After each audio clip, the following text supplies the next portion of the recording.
Huwag mong isipin ng mga negatibo, huwag mong hayaang mawala ang mga ngiti mo. Chill ka lang palagi at maging positibo, basta gawin mo lang yung mga bagay na di mo ikakapangamak. Laging magpasalamat, gawin mo yung dapat kung anong nararapat. Lagi mong itatatak sa isip mo, gawin mo lang ng gawin mga hilig mo. Gawin mo lang ng gawin mga hilig mo. Huwag mo na lang pansinin ang nasa paligid mo.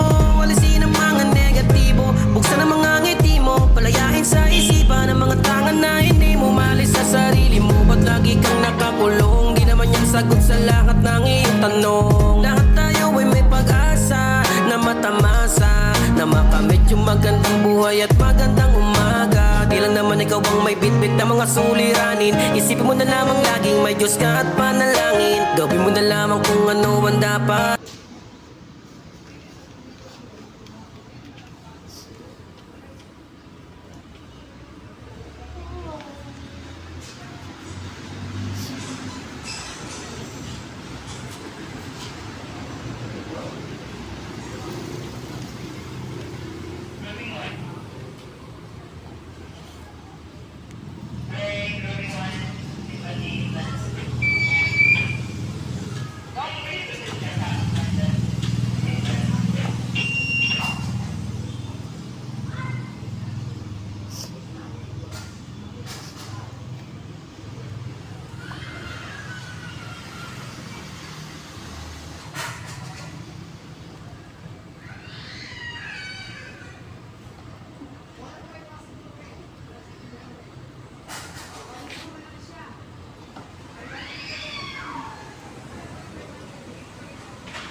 Sana si Sir, ano daw ko ng paan pa daw ko ng permit.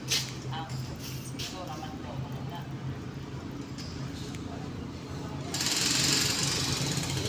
Wala kayo kaya pa?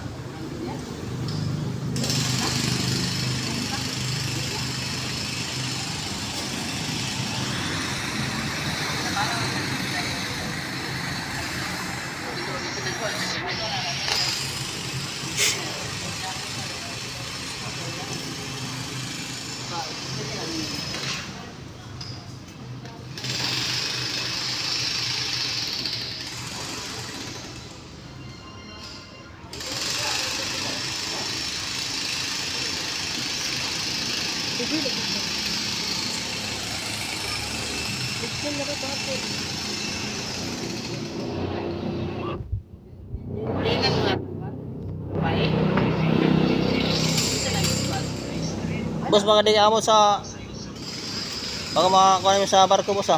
Ha? Basig mga biyan sa barko. Kayo pa yung bunoon? Pwede siya ko pwede na ko tawas. Ay.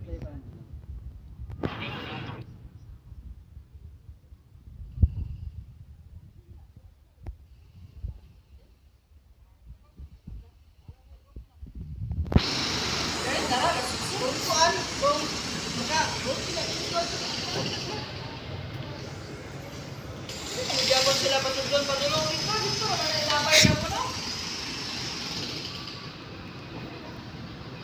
Ay problema ako. Sundon na lang dito labay na ako dito.